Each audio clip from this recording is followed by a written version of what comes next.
Hello guys, कैसे हैं आप? Hello, how are you? Okay, तो आज मैं और एक इंफॉर्मेटिव वीडियो लेके आया हूँ। प्रीवियस वाले वीडियो में हमने देखा था कि हेजिंग क्या होता है। मैं हमेशा आपको रिकमेंड करता हूँ एज अ बिगिनर, आप जब भी मार्केट में काम करते हो तो स्टार्ट विथ हेजिंग। ओके, तो अभी हम जो देखने वाले हैं, आज हम सीखने वाले ऑब्स्ट्रा के बारे में। तो आपको क्या करना है, पहले गूगल में आना है और यहाँ पे आपको ऑब्स्ट्रा लिखना है। तो ना, ये ऑब्स्ट्रा का यूज क्या है? देखिए, यूजुअली क्या होता है, लोग पहले पोजीशन लेते हैं और बाद में उसे एडजस्ट करते हैं। मगर एक प्रोफेशनल ट्रेडर वही होता है जो ट्रेड बनाने से पहले पूरा एनालिसिस करता है कि उसका ब्रेक इवन पॉइंट कहाँ पे है, कहाँ पे उसको कितना प्रॉफिट होगा, कितना लॉस होगा। अगर पोजीशन उसके अगेंस्ट जाती है तो वो कैसे उससे फायर फाइटिंग करेगा, कैसे एडजस्टमेंट करेगा। अगर उसे एग्जिट लेना है तो कौन से पॉइंट पे एग्जिट लेगा। तो ये सारी चीजें बहुत इंपॉर्टेंट है। और ये सारी चीजें एनालिसिस करने के लिए हम ऑब्स्ट्रा इन टूल यूज करते हैं। जैसे मैं ऑब्स्ट्रा डालता हूं तो आपने देखा होगा कि यहाँ पे ऑब्स्ट्रा ऑप्शंस एनालिटिक्स आया है। तो इसके ऊपर मैं क्लिक करूंगा। पहले आप इसमें लॉग इन कर लीजिए, ऑलरेडी मैंने इसमें लॉग इन किया हुआ है। तो आप इसमें लॉग इन कर लीजिए, रजिस्टर कर लीजिए। और इसका सबसे बड़ा एडवांटेज है कि ये फ्री है और आप इसमें 2 स्ट्रैटेजी तक सेव कर सकते हैं।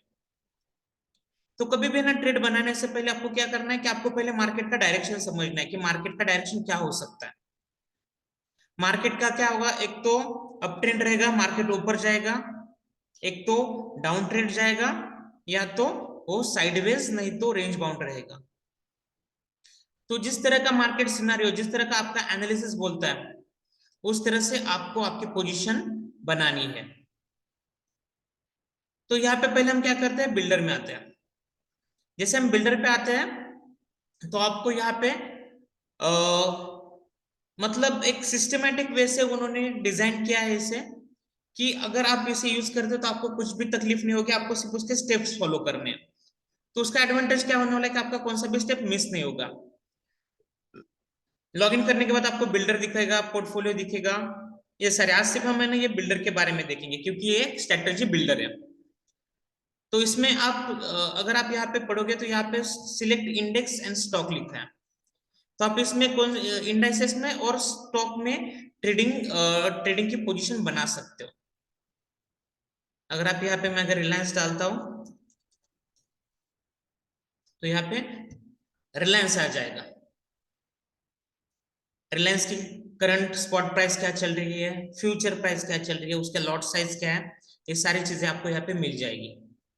तो हम क्या करेंगे, यूजुअली जब हम ट्रेड बनाते हैं तो हमेशा रेफर कीजिए क्या आप निफ्टी बैंक निफ्टी में बनाइए। क्योंकि उसका एडवांटेज क्या होता है कि जब आप निफ्टी बैंक निफ्टी में ट्रेड बनाते हो तब आपको एडजस्टमेंट करने के लिए आसानी होती है। आप देखोगे कि निफ्टी बैंक निफ्टी में करंट मंथ में लिक्विडिटी होती है, नेक्स्ट 3 मंथ्स में भी लिक्विडिटी होती है, उसमें आप ट्रेड बना सकते हो। इसमें अगर आपका व्यू बुलिश है तो इसमें क्लासिफिकेशन क्या है, bullish, bearish and non directional. अगर आपका व्यू बुलिश है तो आपको यहाँ पे देखेंगे कि आप, अगर आप सेलर हो बायर हो, अगर आपको लगता है कि उसी डायरेक्शन में कुछ होने वाला है तो सारी तरह की स्ट्रेटेजीज यहाँ पे ऑलरेडी आपको रेडीमेड मिलेगी। आप बहुत सारे जगह देखते हो कि बहुत सारी स्ट्रेटेजीज होती है, उनके नेम होते हैं और आप उनको स्टडी करते हैं। अगर आप यही सेम थिंग अगर आप यहाँ पे लगा के देखोगे तो आपको एक्चुअल एक्सपीरियंस मिलेगा कि किस तरह से ये स्ट्रेटेजी बनाई जाती है और किस तरह से उसे सेट किया जाता है। बुलिश में आपको सारी, अगर आप सेलर हो तो सेलर पॉइंट ऑफ व्यू से स्ट्रेटजी मिलेगी, अगर आप बायर हो तो buyer buyer point of view से भी आपको स्ट्रेटजी मिलेगी। अगर आपका व्यू, अगर आपको लगता है कि मार्केट बेरिश होने वाला है तो इसमें आपको सारी बेरिश वाली भी स्ट्रेटजीज मिलेगी, जिसका यूज करके आप एक बेरिश हेज बना सकते हो, एक बेरिश स्ट्रेटजी बना सकते हो। मगर ये सारी चीजों में आपको ध्यान में रखना है कि आपको मार्केट का व्यू समझ में आना चाहिए। इसमें पैसा कब अच्छा बनता है, जब आपको मार्केट का व्यू मालूम होता है। एट द सेम टाइम, अगर आपको लगता है कि नहीं मार्केट नॉन डायरेक्शनल रहेगा, साइडवेज होगा, थोड़ा ऊपर जाएगा थोड़ा नीचे आएगा, तो हम क्या करते हैं, जब हम मार्केट का व्यू फिक्स नहीं होता तो हम क्या करते हैं, नॉन डायरेक्शनल ट्रेड बनाते हैं। बहुत सारे लोग ये नॉन डायरेक्शनल ट्रेड बना के मार्केट में ट्रेडिंग करते हैं और उसमें एडजस्टमेंट करते हैं। मगर इसका ना डिसएडवांटेज, इसमें एडवांटेज क्या है, अगर आपके रेंज में प्राइस आता है तो आपको प्रॉफिट होगा। मगर अगर ये आपका लेवल ब्रेक करता है, ये अगर आपका ब्रेक इवन ब्रेक करता है, तो आपको इसमें बहुत सारा कैपिटल लगता है एडजस्टमेंट के लिए। और आप है ना, अगर बहुत टाइम तक अगर वो पोजीशन रहती है आपसे, आप उससे बाहर नहीं निकलते, तो क्या होगा, आपका कैपिटल फंसा पड़ेगा और आपको उसके ऊपर रिटर्न्स नहीं मिलेगा। और आपको हमेशा देख, थोड़ा सा it is kind of headache थोड़ा सा होता है। लेवल ब्रेक किया था, एडजस्टमेंट डाला था, वापस मार्केट ने डायरेक्शन चेंज कर दिया, तो ये सारी चीजें होती है। अगर आप देखिए आपकी मेंटालिटी कैसी है, आप किस तरह के ट्रेडर हो, और उस हिसाब से आप आपकी स्ट्रेटेजी बिल्ड कर सकते हो। So as a directional trader, मैं एक तो बुलिश, नहीं तो मैं बेरिश, ये दो ही चीजों को मैं फॉलो करूंगा। मैं नॉन डायरेक्शनल को ओकेजनली इन स्पेसिफिक इंस्ट्रूमेंट में मैं यूज करूंगा। अगर मैं यूएसडी में ट्रेडिंग करता हूं, तो मैं नॉन नॉन डायरेक्शनल में जाऊंगा। अगर मुझे लगता है कि कहीं स्टॉक है जो बहुत ही चॉपी है, बहुत ही साइडवेज चल रहा है, तो मैं उसमें पोजीशन बनाऊंगा। अगर मुझे निफ्टी बैंक निफ्टी लगता है, तब मैं ना बहुत रेयरली उसमें हम पोजीशन बनाएंगे। मगर हम जब भी देख, मैं पर्सनली जब भी देखता हूँ, तो मैं एक डायरेक्शनल ट्रेड बनाता हूँ। तो इसमें हम क्या देखेंगे, जैसे मैं नीचे आता हूँ, हम एक ना ट्रेड बनाएंगे। इसमें आप फ्यूचर का ट्रेड बना सकते हैं एंड ऑप्शंस का भी ट्रेड बना सकते हैं।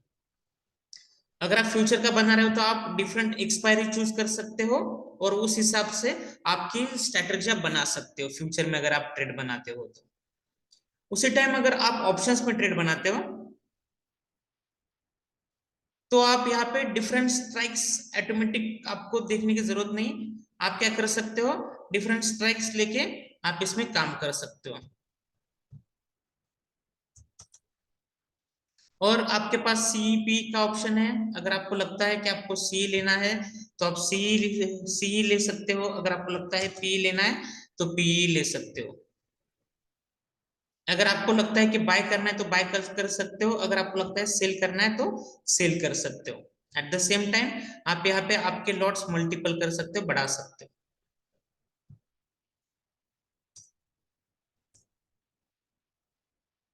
तो ये सारी चीजों का एडवांटेज आपको इसमें मिलेगा।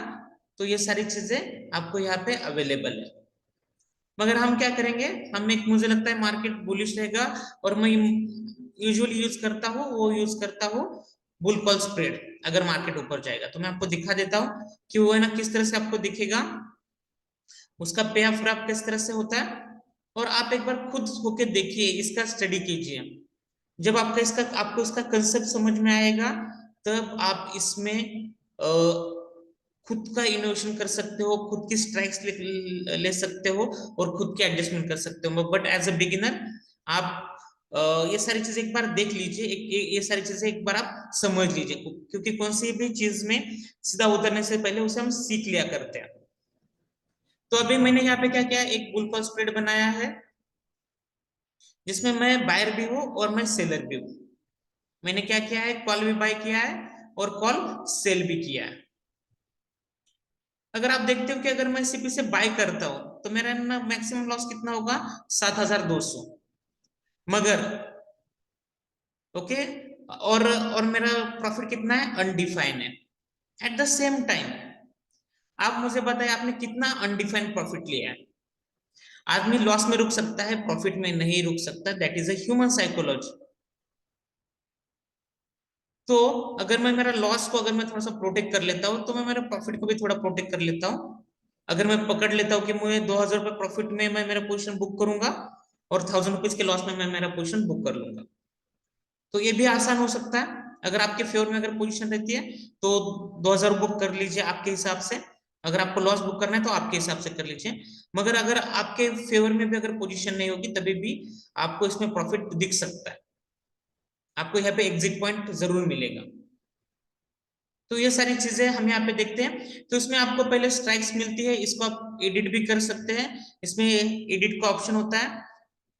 एडिट पे जाके आप जाने के बाद आप एक्सपायरी चेंज कर सकते हो, स्ट्राइक चेंज कर सकते हो, सीईपी ले सकते हो, बाय सेल कर सकते हो, क्वांटिटी कर सकते हो। एट द सेम टाइम जब आप क्लोज करते हो, तो यहाँ पे एग्जिट प्राइस डाल दीजिए और मॉडिफाई कर दीजिए। तो इस तरह से हम पोजीशन बनाते हैं। अभी यहाँ पे प्रोबेबिलिटी छोड़ दीजिए, अगर मार्केट आपके फेवर में है तो आपकी प्रोबेबिलिटी डेफिनेटली हाई होगी। यहाँ पे आपका है ना मैक्सिमम प्रॉफिट कितना है 6,000, मैक्सिमम लॉस है 3,000। आपको डिसाइड करना है कि प्रॉफिट कितना है, लॉस कितना लेना है। अगर इसमें आप है ना बल्क क्वांटिटी में भी काम करते हो तभी भी आप इसमें आसान से ट्रेड बना सकते हो। अगर आप 25 लॉट 50 लॉट पे भी काम करते हो तो आप आराम से काम कर सकते हो। ब्रेक इवन क्या है 21473। अगर ये ना 24173 के अगर नीचे रहता है तो आपको क्या होगा, तो आपको लॉस होगा। अगर ये ना इसके ऊपर जाता है तो आपको इसमें प्रॉफिट होगा। इस जिसे हम ब्रेक इवन बोलते हैं। यूजुअली ये ग्रीन लाइन के एरिया से हमारा प्रॉफिट स्टार्ट होता है और ये रेड एरिया से हमारा लॉस स्टार्ट होता है। मगर एक चीज ध्यान में रखिए, अगर मार्केट आपके फेवर में जाता है तो ये जो एमटीएम लाइन दिख रही है आपको ब्लू वाली, तो यहाँ पे आपको ये रेंज पे इतना प्रॉफिट होगा, ये आपको बताता है।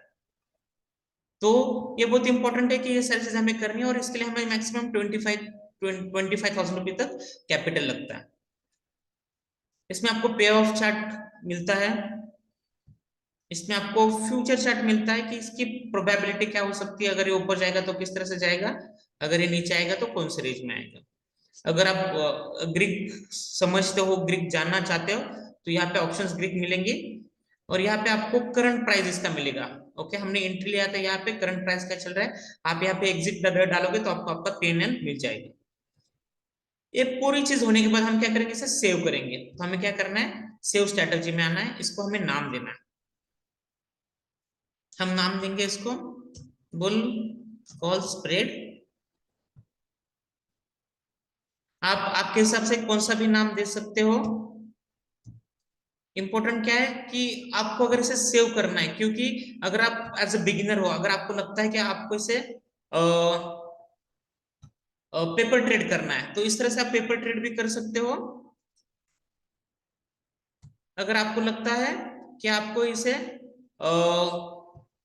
एक्चुअल ट्रेड बनाने से पहले आप इसे देख लीजिए, और आपको जहां पे भी चाहिए आप उसमें रियल पोर्टफोलियो में, पेपर ट्रेड में, कस्टम ट्रेड में आप इसे सेव कर सकते हो।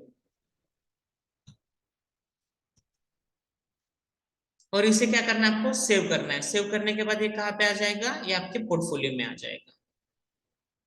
तो गाइज यही सिंपल सा तरीका है ऑप्स्टा का, जो हम यूजुअली यूज करेंगे। और हम इसी में हम हमारी स्ट्रेटजी पहले बनाएंगे, एनालिसिस करेंगे, बाद में हम एक्चुअल पोजीशन बनाएंगे। क्योंकि गाइज ये एक चीज ध्यान में रखिए, जितना हम करेंगे उतना मतलब एक प्रोफेशनल वे से हमें काम करना है। अगर आपको लगता है कि शेयर मार्केट में सक्सेसफुल बनना है तो एक प्रोफेशनल वे से काम कीजिए, तभी आपको सक्सेस मिलेगा। ओके, तो और उसके बाद आप जो भी सेव करते हो तो आपको ना पोर्टफोलियो में मिलेगा। आप इसमें चेक कर सकते हो, आपने जहां पे भी आपने इसे सेव किया है आप कर सकते हो। तो अभी मैंने सेव नहीं किया तो वो इसमें पोर्टफोलियो में नहीं दिखा रहा है। जब अगर आप सेव करते हो तो आपको ये पोर्टफोलियो में दिखाएगा। ओके, सो गाइज ये सिंपल सा था एक ऑप्स्ट्रा को हम धीरे धीरे जानेंगे और हम आगे बढ़ेंगे, मगर एक बेसिक इंट्रोडक्शन था। आई होप ये वीडियो आपको पसंद आया होगा। अगर आपको लगता है कि ये सारा जो मैं आपको बता रहा हूँ ये आपके लिए एक इंफॉर्मेटिव है, आपके लिए प्रोडक्टिव है, आपको इसको यूज हो रहा है, तो हमारे चैनल को सब्सक्राइब कीजिए, लाइक कीजिए और आपके दोस्तों को भी बोलिए। डेफिनेटली मैं आपको अच्छा गाइडेंस देने की कोशिश करूंगा। अगर एट द सेम टाइम अगर आपको कुछ डाउट्स हैं, आप मेरे साथ कांटेक्ट करना चाहते हैं, तो आप मुझे मेल कीजिए, आपके प्रॉब्लम्स बताइए। हम बाय व्हाट्सएप और बाय मेल हम कनेक्टेड रहेंगे। Okay, so guys thank you, thanks a lot, have a nice day guys, bye bye, take care.